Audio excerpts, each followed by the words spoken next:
आज का जो प्रमुख टॉपिक है वो है हमारा एयर क्वालिटी इंडेक्स वैल्यूज़। यह बेसिकली गवर्नमेंट एजेंसीज़ के द्वारा जारी किया जाता है और NAQI बेसिकली लॉन्च हुआ था एनवायरनमेंट मिनिस्ट्री के द्वारा सितंबर 2014 में।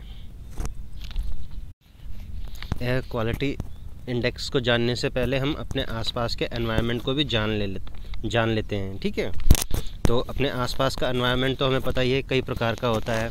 कभी कभी हमें बहुत अच्छा दिखाई देता है, कभी कभी हमें बहुत ही ज़्यादा बेकार दिखाई देता है या महसूस होता है। वो बेसिकली क्या है, हमारे आसपास की मौजूद हवा में पाए जाने वाले पार्टिकल्स होते हैं।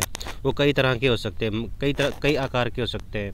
तो बेसिकली जो हमारे पार्टिकल्स होते हैं एयर में, जिनका कंसंट्रेशन सबसे ज़्यादा देखने को मिलता है वो होता है PM, जो पर्टिकुलर मैटर्स होते हैं 2.5 माइक्रोन के, और PM 10 माइक्रोन के।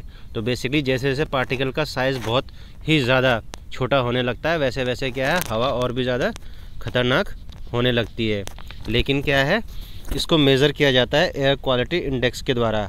तो बेसिकली इसमें तो प्रमुख तो 6 कलर है हमारे। जैसे ग्रीन हो गया, इसे बहुत अच्छा माना जाता है, गुड माना जाता है। येलो हो गया, मॉडरेट माना जाता है, ठीक है। पर लेकिन जो इसकी वैल्यू है, इंडेक्स की वैल्यू है गुड जो है, वो है 0 to 50। इसमें क्या होती है, हमारी एयर क्वालिटी क्या होती है, बहुत अच्छी होती है, सेटिस्फैक्ट्री होती है। और इसमें क्या होते हैं, जो एयर पॉल्यूटेंट होते हैं, इनसे क्या होता है, बहुत कम रिस्क होता है, ना के बराबर रिस्क होता है। और जो रिस्क शुरू होता है वो इसके बाद ही शुरू होता है, 51 से 100 के बाद से। बेसिकली 51 से 100 के बीच जो होता है वो बेसिकली एक्सेप्टेबल होता है। पर लेकिन क्या होता है, ये रिस्की होता है। एक जो सेंसिटिव ग्रुप होता है ना, बहुत ही ज़्यादा सेंसिटिव ग्रुप होता है आपकी सोसाइटी में, वो उसके लिए बहुत ज़्यादा सेंसिटिव होता है। इसको बेसिकली हम येलो से रिप्रेजेंट करते हैं। इसका लेवल होता है मॉडरेट, और इसको भी हम सेटिस्फैक्ट्री लेवल में रख सकते हैं।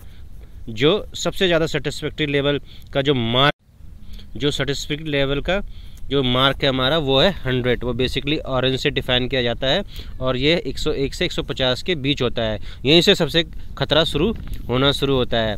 और जो ये ऑरेंज कलर का जो हमारा डेली AQI कलर है, ये बेसिकली इसका लेवल जो कंसर्न किया जाता है, हम अनहेल्थी कंसर्न करते हैं बहुत सारे सेंसिटिव ग्रुप के लिए, और जो इनके लिए जो इनके हेल्थ इश्यू होते हैं इनके लिए काफ़ी ख़तरनाक हो सकते हैं। पर लेकिन क्या है, इसमें क्या है, जनरल पब्लिक भी थोड़ा बहुत अफेक्टेड हो सकती है। इसके पश्चात आता है रेड कलर, जो बहुत ही ज़्यादा अनहेल्थी होता है। और इसका जो हमारा वैल्यू होता है इंडेक्स का, 151 से लेके 200 के बीच होता है। और इसमें क्या है, पब्लिक भी क्या है, जनरल पब्लिक भी है, वो क्या है, हेल्थ इशू इफ़ेक्ट या महसूस करने लगती है। और जो सेंसिटिव ग्रुप है वो बहुत ज़्यादा क्या है, सीरियस हेल्थ इशू महसूस करने लगता है। इसके बाद आता है 5वां लेवल, जिसमें आता है हमारा पर्पल कलर। ये बहुत ही ज़्यादा क्या होता है, वेरी अनहेल्थी होता है। ये 201 से 300 के बीच होता है। इसमें हेल्थ अलर्ट्स जारी किए जाते हैं जो आपकी रीजनल एजेंसीज होगी, गवर्नमेंट एजेंसी, और ये इसका रिस्क जो है बहुत ज़्यादा बढ़ जाता है एवरीवन के लिए। और जो इसके बाद आता है, जो लास्ट लेवल होता है हमारा, मरून कलर होता है। ये बहुत ही ज़्यादा हज़ार्डस होता है। इसका लेवल होता है 301 से लेके या इससे ऊपर होता है। ये बेसिक इसमें हेल्थ वार्निंग दी जाती है। और ये इमरजेंसीज जो हमारी कंडीशन होती है सभी के लिए, उनके लिए क्या होता है, बहुत ही ज़्यादा क्या है, दुष्कर देखने को मिलता है। और आपने एक ख़ास चीज़ देखी होगी, दिवाली के आसपास हमारे क्या है, AQI का लेवल बहुत ज़्यादा बढ़ने लगता है। आपके फ़ोन में भी एक इंडिकेटर आने लगता है 300 के पार। बेसिकली क्या होता है, ये वो पार्टिकुलेट मैटर होते हैं जो इस समय हवा में बहुत ज़्यादा घुले हुए होते हैं। जैसे मान लो ये SO2 की मात्रा बहुत ज़्यादा बढ़ गई, कार्बन मोनोऑक्साइड की मात्रा बहुत ज़्यादा बढ़ गई, ओजोन की मात्रा बहुत ज़्यादा बढ़ गई, नाइट्रोजन ऑक्साइड की मात्रा बहुत ज़्यादा बढ़ गई। और दिल्ली के आसपास देखना तुम, कभी कभी दिवाली में 300 के ऊपर भी चला जाता है। और PM जो 2.5 पे, उसकी मात्रा भी बहुत ज़्यादा हो जाती है, यानी कि हवा बहुत ही ज़्यादा खतरनाक होने लगती है। लेकिन इसके साथ ही साथ क्या है, जो रीजनल एजेंसीज है गवर्नमेंट की, हमें क्या है, बहुत सारी हिदायतें देने लगती है। जैसे आपको मास्क पहनना चाहिए, घर के अंदर रहना चाहिए, खिड़कियां खुली रखनी है या नहीं रखनी है, प्योरीफायर आपको इस्तेमाल करना चाहिए, फैमिली को आउटडोर जाना चाहिए या नहीं जाना चाहिए।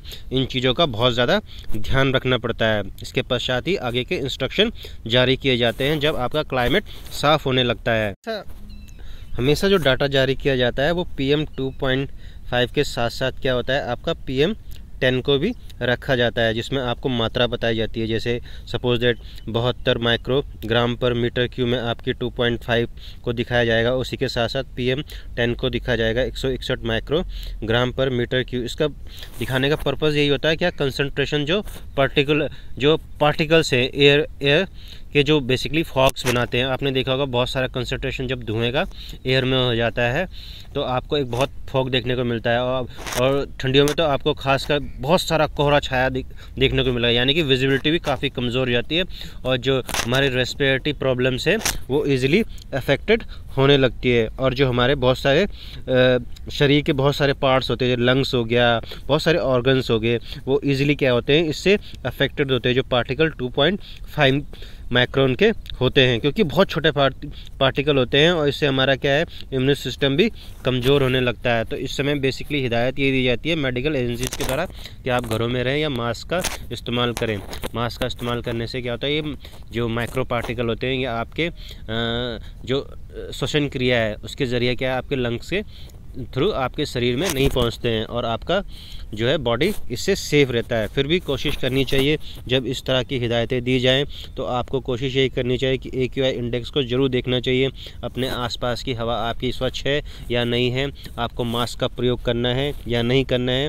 तो इससे क्या होता है कि अवेयरनेस बनी रहती है और आप हेल्दी रहते हो, क्योंकि शहरों में ये आजकल आम कारण बन गया है। और वैसे भी आपने देखा होगा इंडो गैंगटिक प्लेन हमेशा क्या होता है बहुत ही ज़्यादा पॉल्यूटेड रहता है, कई कारणों से होता है। एक तो लोग फर्टिलाइज़र यूज़ करते हैं, उसके कारण भी क्या होता है फर्टिलाइज़र की मात्रा एयर पॉल्यूटेंट के रूप में एयर में घुल जाती है। उसके अलावा परालियों को जलाते हैं, उससे भी क्या होता है कार्बन की मात्रा क्या होती है डेंसिटी बहुत ज़्यादा एयर में बढ़ने लगती है। उसके अलावा अन्य रीज़न भी हो सकते हैं, पेट्रोकेमिकल प्रोडक्ट्स होते हैं वाहनों के द्वारा जो इस्तेमाल किया जाता है, और अन्य कई तरह के कारण हो सकते हैं जिसके कारण क्या है एरोसॉल्स बन सकते हैं जो आपके लिए क्या है हजार्डस हो सकते हैं। इसलिए अपने आसपास की हवा को आसानी से आपको एज्यूम करना चाहिए और उसी प्रकार से क्या है हेल्थ इशू को ध्यान में रखते हुए अपने आसपास के लोगों को भी इसके बारे में अवेयरनेस दिखानी चाहिए और घर में एयर प्योरीफायर का इस्तेमाल करना चाहिए। अगर आपके घर में कोई सेंसिटिव ग्रुप रहता है या कोई मरीज़ रहता है या कोई अनहेल्थी पर्सन रहता है, उनके लिए बहुत ही ज़्यादा दुष्कर होता है, पीड़ादायी होता है,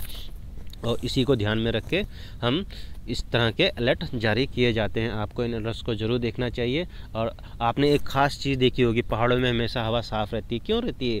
क्योंकि वहीं के आपने AQI इंडेक्स हमेशा पहाड़ों के ही देखे होंगे मोस्टली, जो 50 से नीचे होते हैं, जो बहुत हेल्दी होते हैं, ठीक है। पर लेकिन शहरों के जो AQI इंडेक्स है वो कैसे होते हैं, बड़े ही खतरनाक होते हैं, 100 से ऊपर, 150 से ऊपर, 300 से ऊपर, कभी कभी तो 400 से ऊपर चला जाता है। उसका प्रमुख कारण यही है कि इस प्रकार के जो हमें एयर पॉल्यूटेंट्स की मात्राएँ देखने को मिलती हैं इन जगहों में बहुत ज़्यादा देखने को मिलती हैं, और यहाँ की हवा क्या बहुत ज़्यादा जहरीली हमें महसूस होती है, और इससे क्या आता है जनजीवन बहुत ज़्यादा प्रभावित होने लगता है।